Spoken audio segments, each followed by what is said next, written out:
We are Foresty Forest and the Baby Wipes, and we have been living in a van for almost 3 years. Join us as we scrub our meat in parking lots all across Western Canada. Well, I've just been hanging around close to the city trying to figure out what's going wrong with my van. I've been getting some new codes lately, the P2122 and P2127, which are to do with the gas pedal and the built-in sensors. So I went ahead and ordered a new one of those. I'm going to pick it up this morning and install it. And I really hope it solves my problems because the van is getting worse by the day. I can barely drive across the city now without that reduced engine power clicking in. So yeah, I got this nice 4x4 van right now that can barely handle the pavement. I wish there was some way to just rip out the whole StabiliTrak and traction control system and just have a van that works and get on with things, but here we are. But yeah, there's a nice truck stop shower not too far away from here, so I'll start out my day with that. The nice thing about starting your day with a truck stop shower is that you get a nice clean bathroom. So you're killing two birds with one stone. Can I get a shower, please? You need towels? Sure.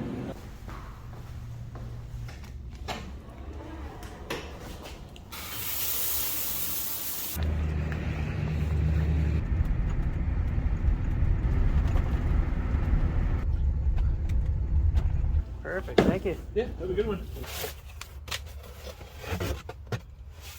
Let's try this out. I can probably install it right here. It's only going to take a second.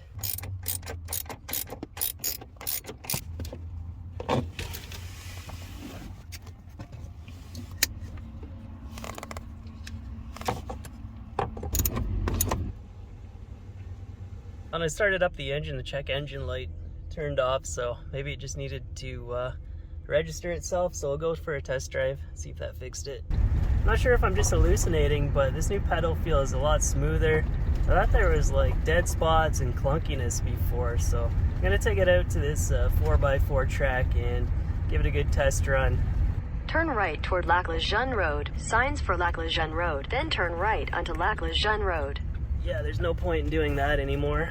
I really hope that was gonna be the end of my problems. I'll take a good look at the wires leading to my gas pedal and see if there's any problems with it. I did take the van into the dealership last week and they couldn't find anything, so I got lucky. I managed to book in an appointment in a couple days at a different shop, so maybe they can find something wrong with it.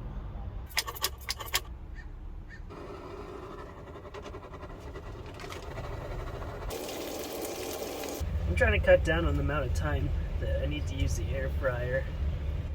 5 minutes.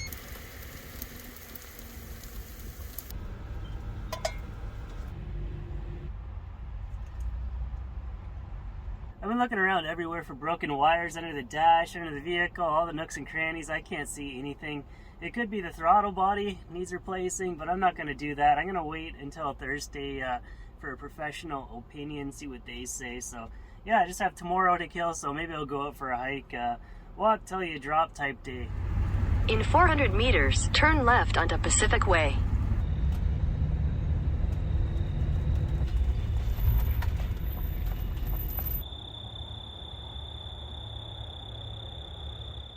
I was thinking back to my minivan days. I had a similar problem as this, and it wasn't that the throttle body was dirty, it was a sensor and mechanism that snapped onto the side of it. So I just replaced that and it fixed my problem. So maybe that's something to consider if the shop doesn't come to any conclusions tomorrow. But I'm gonna head out for a hike. I was out there a few days ago. I found a cache along the trail, so I'm gonna throw one of my stickers in there, and if anybody recognizes the area, that'll be up for grabs.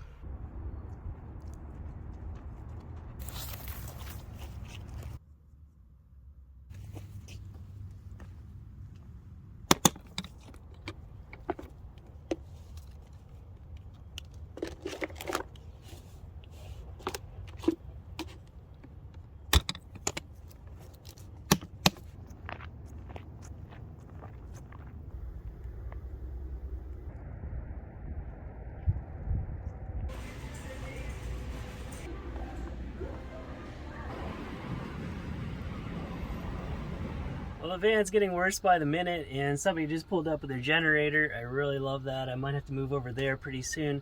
but I feel like I'm doing damage driving it around at this point, so all I'm going to do tomorrow is limp it over to the shop, and that'll be that. If they can't fix it right away, then I'll have to see if I can sleep in their parking lot. If not, get a hotel. But at least when I took it to the dealership last week, the problem was still kind of elusive, and right now, there's no way they can miss it. I think they're going to be able to fix it this time. In 500 meters, slight right to stay on Victoria Street West.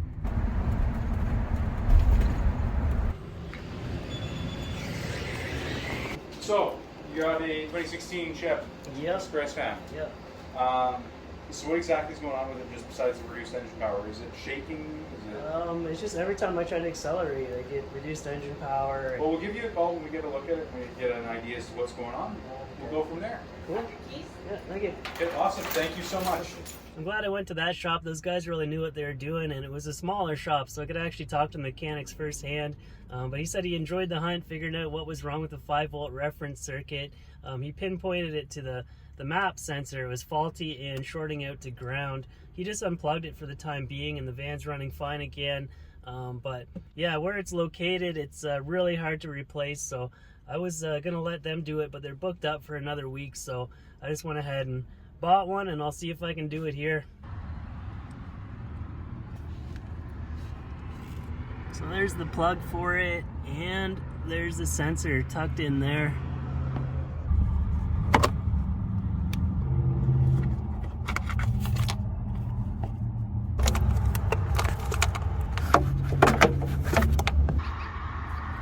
Okay, I gotta put the camera away, but you guys get the idea.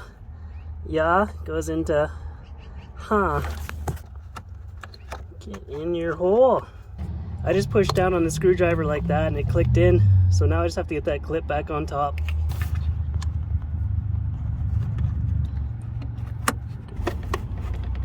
So yeah, that clip just like swung around, then clipped down on this side. There's no screws or bolts or anything that you have to deal with. Very simple to do. And the last step is just to plug it back in.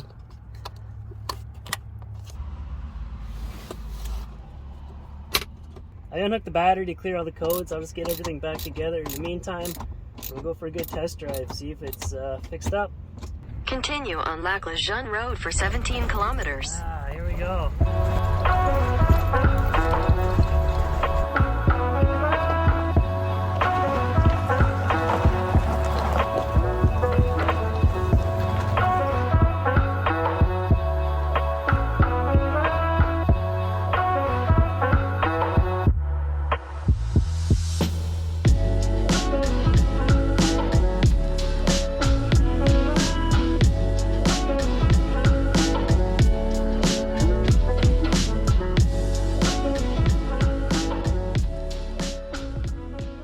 All fixed up, it's running good again, and the codes are all cleared. The map sensor dead at 60,000 kilometers. It cost $90 for the part at Lordco, and I saved a bunch of money by putting it in myself.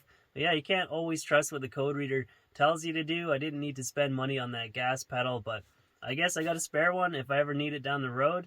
I think even if I had the 5-volt reference wiring diagram, I don't know if I would have been able to pinpoint the problem to that sensor by myself. So waiting until the problem was really obvious, then taking it to a smaller shop where I could talk to mechanics directly seemed to be the way to do things.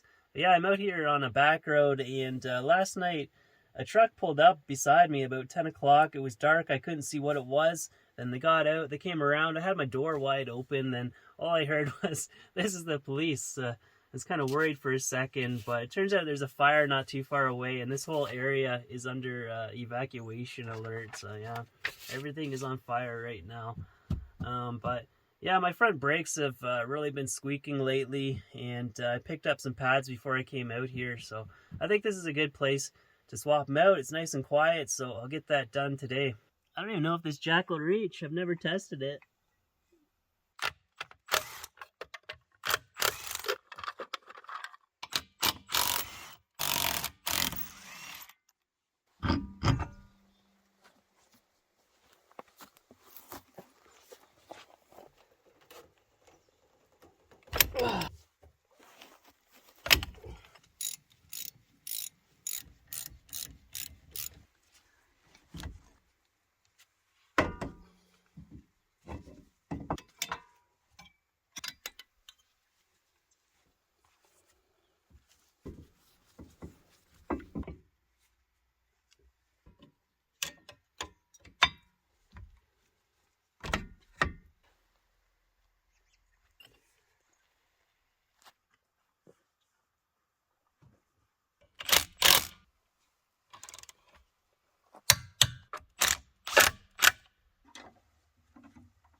I'll make sure to retorque the nuts after I drive around for a bit in case things move around. But yeah, I'll get to work on the other side, and I'll talk to you when it's done. Well, it's finally time to get back out there exploring again. It's amazing how one tiny little thing can cause so much downtime and confusion. So here's hoping that next time around it goes a lot smoother and quicker. But yeah, thanks for watching and all your help and support through this. And thank you to Patreon supporters as well. And I'll see you in the next one.